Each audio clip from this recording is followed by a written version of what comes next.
दान देने के लिए धन नहीं है, कोई बात नहीं। हवन यज्ञ करने के लिए धन नहीं है, कोई बात नहीं।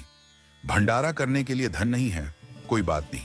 किसी भूखे को खाना खिलाने के लिए धन नहीं है, कोई बात नहीं। लेकिन जो मैं आपको बता रहा हूं, यदि आपने यह कर लिया तो ईश्वर आपसे प्रसन्न हो जाएंगे।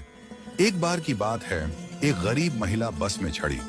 उसके कपड़े पुराने और फटे हुए थे, बाल बिखरे हुए थे और शरीर से वह कमजोर लग रही थी। जैसे ही उसे बस में सीट मिली, वह चुपचाप जाकर बैठ गई। कुछ ही देर में अगले स्टॉप पर एक वृद्ध महिला बस में चढ़ी। उस गरीब महिला ने बिना देर की अपनी सीट उस वृद्ध महिला को दे दी और खुद खड़ी हो गई। जब वृद्ध महिला अपने स्टॉप पर उतरी तो वह वापस अपनी सीट पर बैठ गई। थोड़ी देर बाद एक छोटी बच्ची बस में चढ़ी। बच्ची को खड़ा देख उस महिला ने फिर से अपनी सीट दे दी और खुद खड़ी हो गई। बच्ची का स्टॉप आने पर वह वापस अपनी सीट पर बैठ गई। इसके बाद एक गर्भवती महिला आई। इस बार भी गरीब महिला ने बिना सोचे समझे अपनी सीट दे दी और खड़ी रही। गर्भवती महिला के उतरने पर वह फिर से अपनी सीट पर बैठ गई। थोड़ी देर बाद एक सामान्य महिला बस में चढ़ी।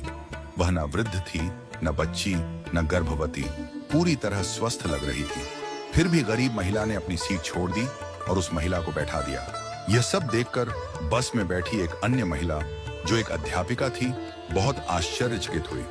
उसने सोचा, वृद्ध महिला, बच्ची और गर्भवती महिला के लिए सीट छोड़ना समझ में आता है, लेकिन एक सामान्य महिला के लिए बार बार सीट छोड़ने का क्या कारण हो सकता है? जब बस अपने आखिरी स्टॉप पर पहुंची तो अध्यापिका ने गरीब महिला से पूछा, बहन, मैंने देखा कि आप बार बार अपनी सीट दूसरों को दे देती हैं। आपका भी उतना ही हक है सीट पर बैठने का, फिर आप क्यों खड़ी हो जाती हैं?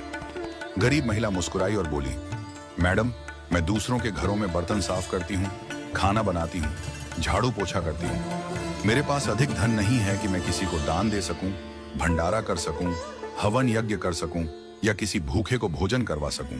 लेकिन मेरे पास मेरे कर्म हैं और मैं अपने कर्मों से दान करने की कोशिश करती हूँ। उसने आगे कहा, मेरे अच्छे कर्म ही मेरे ईश्वर के खाते में बैंक बैलेंस बढ़ा रहे हैं। इन्हीं कर्मों के कारण मेरा परिवार सुखी है।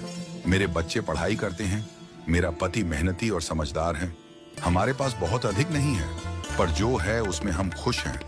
जब मैं अपने आसपास देखती हूँ तो पाती हूँ कि लोग कितने दुखी हैं, लेकिन मेरे अच्छे कर्मों की वजह से दुख मेरे जीवन में नहीं आता।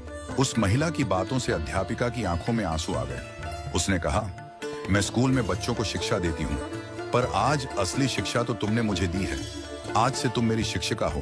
तुम्हारा बहुत बहुत धन्यवाद। इस कहानी से हमें यह सीख मिलती है कि सेवा के लिए धन की आवश्यकता नहीं होती।